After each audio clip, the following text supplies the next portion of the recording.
Hollywood celebrities are outright admitting that they are done with politics and that when they were political, it probably hurt the candidates they were endorsing.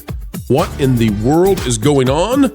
Well, it turns out it might be the political parties, and one in particular, that's telling celebrities, maybe shut up.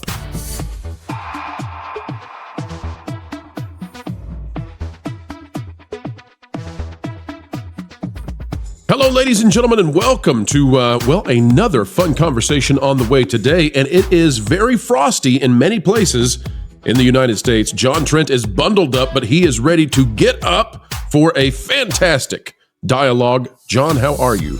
You look a little well. Bob Cratchit over there. You need a candle, man. It's pretty. The light's doing well in here, but yeah, it's definitely cold here on the East Coast, but we're managing. It's a little chilly, but it's even colder for celebrities looking to make political endorsements. Folks, as we get ready to dive in, consider clicking the like button, and here we go. Fox News is the first destination, but it's not the only one. We have this. It's by Christine Parks, and it says, Sarah Silverman says she's become less political because no one wants to hear from celebrities anymore. Notice that Silverman does not say people are tired of her. No. It's all celebrities. They don't want to hear from them. And it turns out she's probably right. In fact, she may have seen the study that has come out. We've got a study that's going to prove that, and it may prove that political parties are going to say, no, don't really want your endorsement. The liberal comic said that it wouldn't have made a difference if she had been more outspoken this election. Comedian Sarah Silverman explained why she wasn't as outspoken about her political views this election season in a new interview with the Minnesota Star-Tribune. The liberal comic put out videos encouraging voters to elect President Obama during the 2008 and 2012 campaigns. She also spoke at the 2016 Democratic National Convention. The comedian explained she wasn't out campaigning for the Democratic Party this time around because of her comedy tour schedule and because she felt that voters weren't interested in hearing what celebs have to say about politics. I was on the road for this tour, for one thing. A lot of people asked me if I was going to make a video or something, but my feeling was that no one wanted to hear from celebrities right now, Silverman told the newspaper. Well, take a look at this. From Arnold Schwarzenegger just before the election. Schwarzenegger also indicating that he was getting that same vibe. I don't really do endorsements. I feel badly. Maybe I should read this as Arnold, but then I feel like I would be maligning. Listen, we don't want to mock him. He's too strong. He's too big. He might hurt us. I'm not shy about sharing my views, but I hate politics, and I don't trust most politicians. I also understand that people want to hear from me because I am not just a celebrity. I'm a former Republican governor. Now, Arnold would go on later to endorse, after saying that he didn't want to endorse, Kamala Harris. And, we know how that went. That's enough reason for me to share my vote with all of you. I want to move forward as a country. See, he's going to hurt us now because I did that. And even though I have plenty of disagreements with the platform, I think the only way to do that is with Harris and walls. But nothing good came of that. And it may be because we now know, according to YouGov, that celebrities endorsing actually hurts the candidate. John, before we read the statistics out of YouGov, are you surprised not that the endorsements hurt, but rather that the politicians are catching on and that the celebrities are catching on and agreeing with it might be time for them to withhold their endorsements? So I probably not. I actually think it has more to do with the fact that these people aren't getting paid to say this stuff anymore. I think that's what was really happening. I think a lot of these people were getting paid to push a lot of this stuff, and that money kind of ran up. And so now they're finding reasons on why they're not commenting anymore because they're not getting paid to comment. I think that's talking about people like Oprah, Eminem, maybe there were some others that might have been getting some compensation. Mark Hamill, I definitely think was likely getting paid. He is very interesting because he was nonstop posting all of the time on X throughout this past year. The election happens, he loses. He then says, I'm going to Blue Sky. And then I don't know, 2 days later or something like that, he's like, John, I'm going to just stop posting on all social media. It's like, John, you're saying that he's not weird. just healing right now. He didn't need time to heal. He needs time to find another money source. That it? Yeah, he's fuming, seething, and trying to find money where he can. Poor Luke. Poor Luke. Okay, so you think then that this is all about money, and that I think it's a significant factor. Right. Then why would the political parties pay them if they're finding out that it doesn't do anything for them, right? Right. Okay. I still think, like, obviously this stuff does indeed affect people. I mean, right, you just brought up that study. It says 1 in 10, right? So clearly that's only 10%. There's obviously people that are affected by this stuff, that are swayed by it. But I do think that the culture is changing. More people are much more skeptical of what these celebrities are doing. I think that there has been a significant movement, especially with Elon Musk purchasing Twitter, turning it into X, and kind of erasing a lot of the censorious policies that site had instituted, and that has allowed a lot of people to kind of see the truth of what's going on. And I think that has a lot to do with the fact that people don't really trust these celebrities anymore. And in fact, the celebrities don't really have their good at heart, right? It's more about themselves, and I think people have seen a lot of that. And then they also see that they're fake too, contradicting posts, things like this. And people see that. Well, what's really driving them crazy, I think, is that Elon Musk making his endorsement probably did move the needle. Well, is he a celebrity? Yes, right? Probably so. Yeah. Joe Rogan may have moved the needle. Is he a celebrity? So it might Donald be. Trump, is he a celebrity? I mean, he had a very popular show on NBC, right? I think what was it called? The Apprentice? Yeah, and then Celebrity Apprentice. Yeah. So, it's fascinating to watch. Who was at the Republican National Convention? Hulk Hogan. He's like ripping his shirt off, right? That's right. I'm a celebrity, brother. Let's read through this and keep that in mind, folks, that it might not be that every celebrity endorsement is a negative. It might be that endorsing in a particular way, in a particular direction, is a negative. Now, we're not here to be political. We're examining the ramifications for Hollywood, because guess what?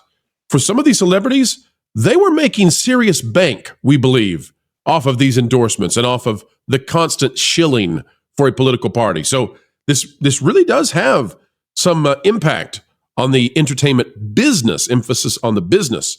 Here's what we've got. It says 1 in 10 Americans, this is out of YouGov by Owana Dimitru, says 1 in 10 Americans say a celebrity has caused them to reconsider a political position. Now, notice in the headline, it doesn't say that they changed their political position, only that they reconsidered it. Let's read on. Taylor Swift doesn't tell you what those political positions are, right? Because there's no. We can't get that granular. No, that would show what they're swaying them to do, and that might be bad for the celebrities, even worse. Taylor Swift's endorsement of Kamala Harris in the 2024 presidential election has some Americans thinking it is possible that the election results will be swayed by the pop star's influence. Well, turns out that was not true at all. And remember, folks, we have the joy of looking back at this with 2020 hindsight, whereas this article came out October 28th. This was like the canary in the coal mine. About 1 in 10 Americans say that a celebrity has ever caused them to reconsider their stance on a political issue. And even fewer, 7%, say they have ever supported a political candidate because of a celebrity endorsing them.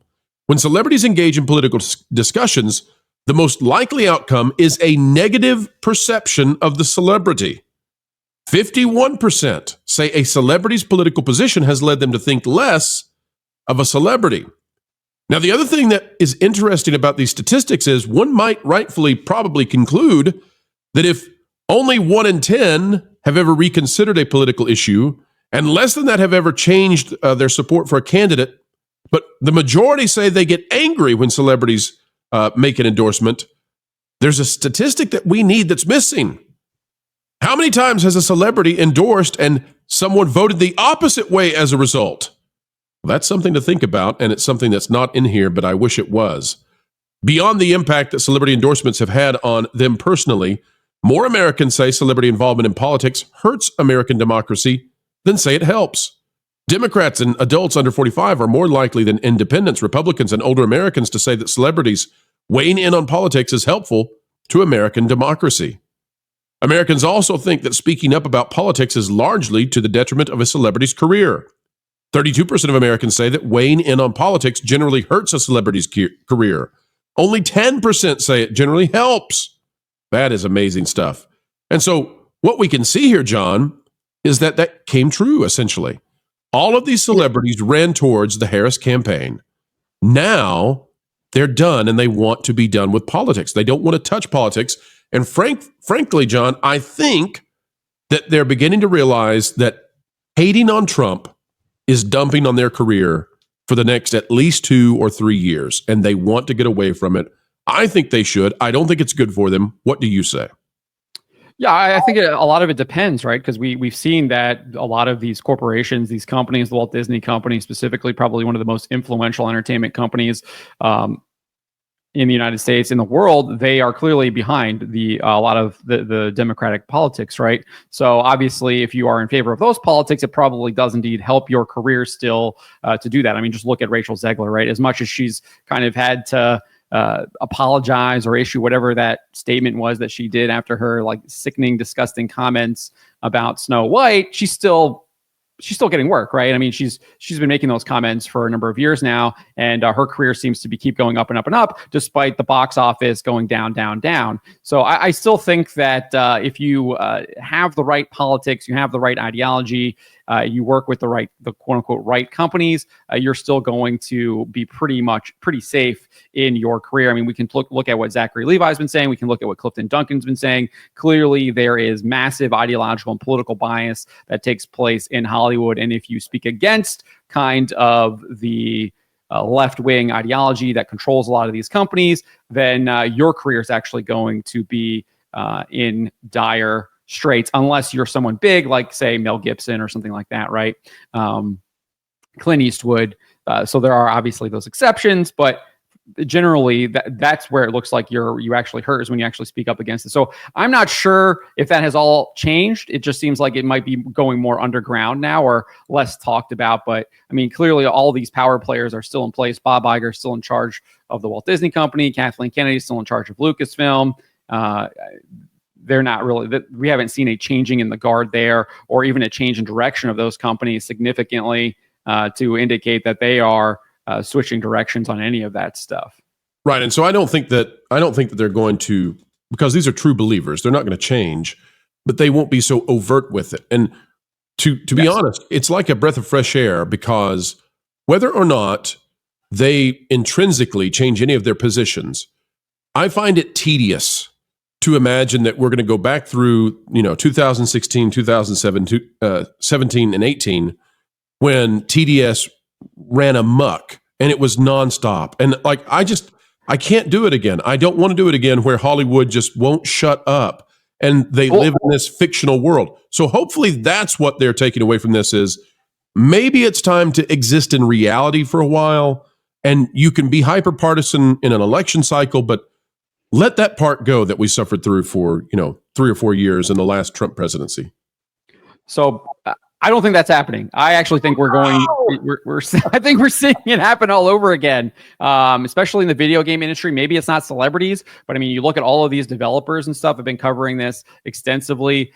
They are completely and 100% like melting down. They're saying all the things that we saw in 2016, 2017, whether it was from celebrities, whether it was from comic book creators. I mean, it's happening now in the video game industry. We're still seeing it from celebrities. Anson Mount has gone complete. His loss is complete and utter mind.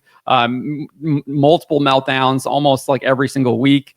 You might know him from Star Trek, Strange New Worlds, etc. So we're still seeing this, right? This stuff is still happening. It's even, sometimes it's even worse, because I think it's coupled in with like even more extreme commentary on what it is. They're nuts. And then so people at the studios are nuts. But let me push back and ask you, because I really do want to know your answer on this. So OG Fortnite has come out, and OG Fortnite, has no quote unquote the message in it, and it's drawing record breaking numbers of players. You've got hundreds of thousands of concurrent players. You've got millions of people coming into this.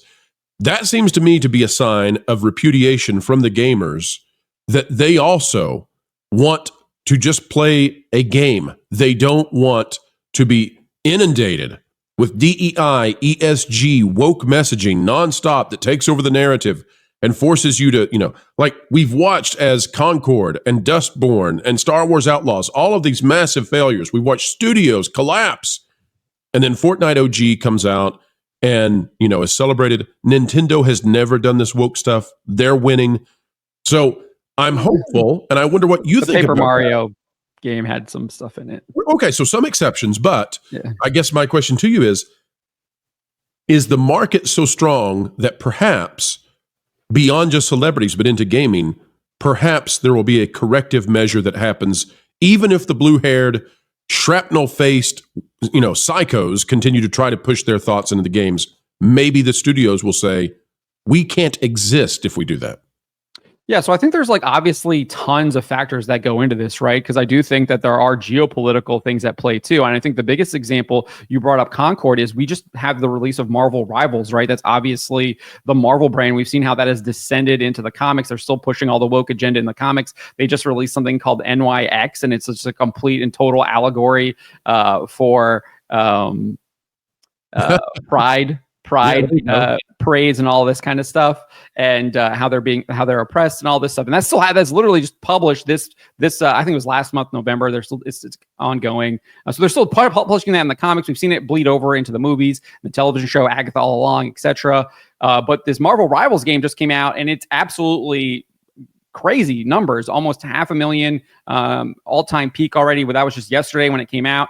I think it's going to probably break over 500,000 once we get into the weekend here. And for all intents and purposes, it doesn't look like it has a lot of the agenda in it. The character designs actually look really good. It doesn't have those DEI kind of character designs that we expect. And what's interesting is it's Chinese developed, NetEase, right? So I do think there's some geopolitical things that are at play too, where these the Chinese companies, China is kind of pushing a lot of this stuff. They push it on to the West, but they make it so that they don't have it in their country. We saw that with Arcane, right? They literally edited out this whole relationship. Yeah. No, I'm totally with you, and that's that's been something that I've talked with Mark Kern, who goes by Grums. It's something I'm really interested in, is the way that China has sort of manipulated the values of the West. They don't adopt those values, but they push those values. And it's really interesting to watch how that has played out. They seem to want to damage our culture with I don't know how you would say it exactly, but they want to push ideologies in the West that they do not believe in themselves. It's very fascinating.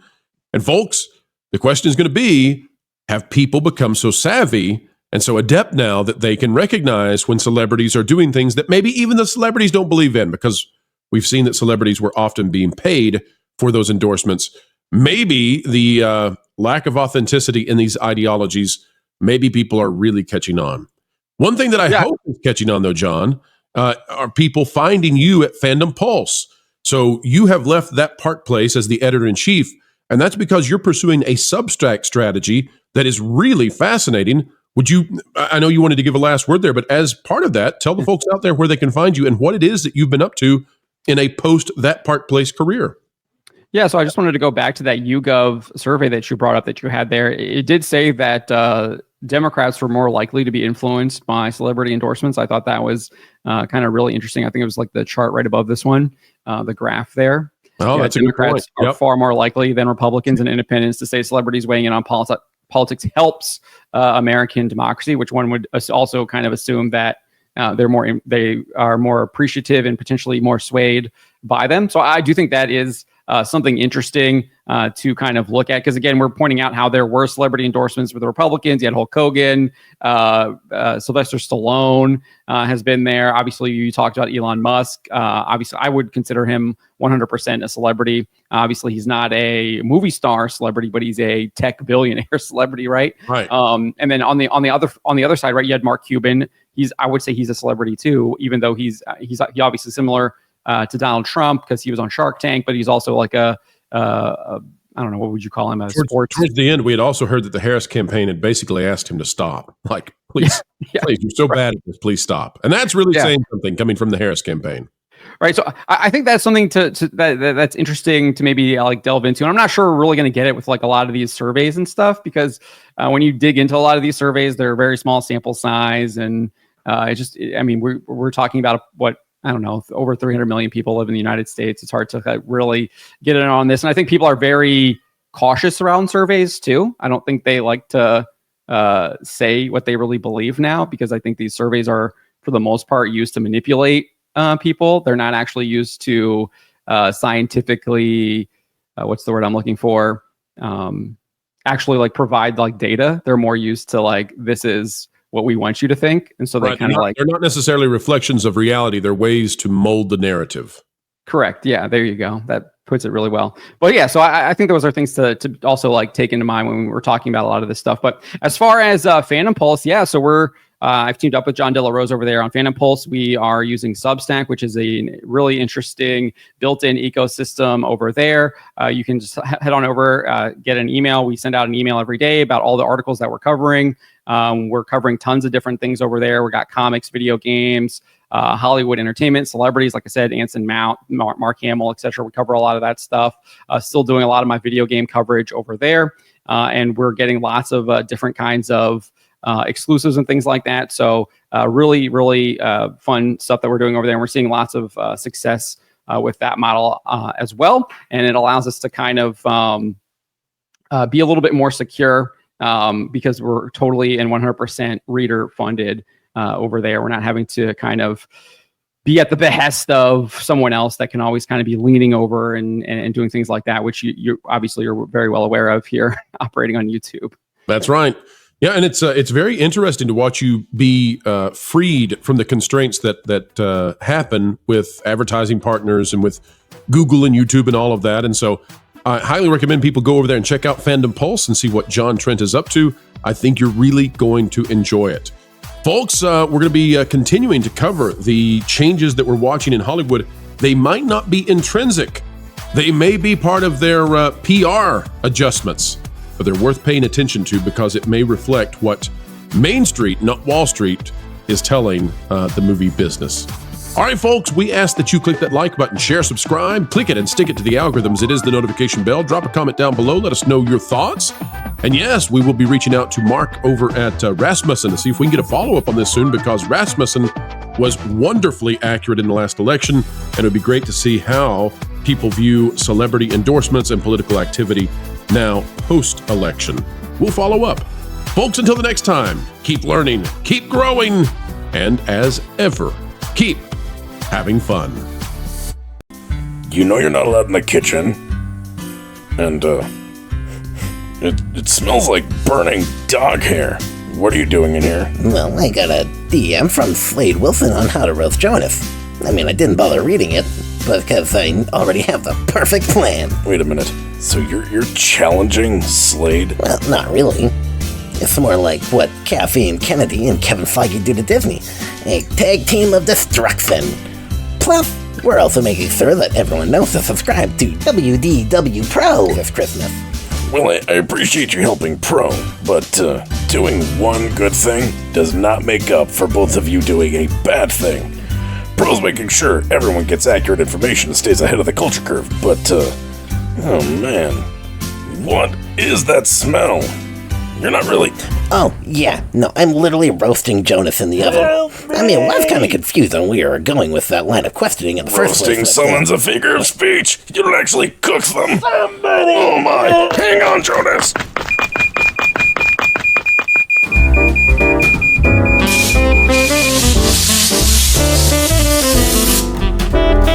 Well, I hope you're happy about what you've done this Christmas, Wilton. You almost ended Jonas. On the brighter side, he looks great with that new tan. I guess you could say I gifted him a nice complexion.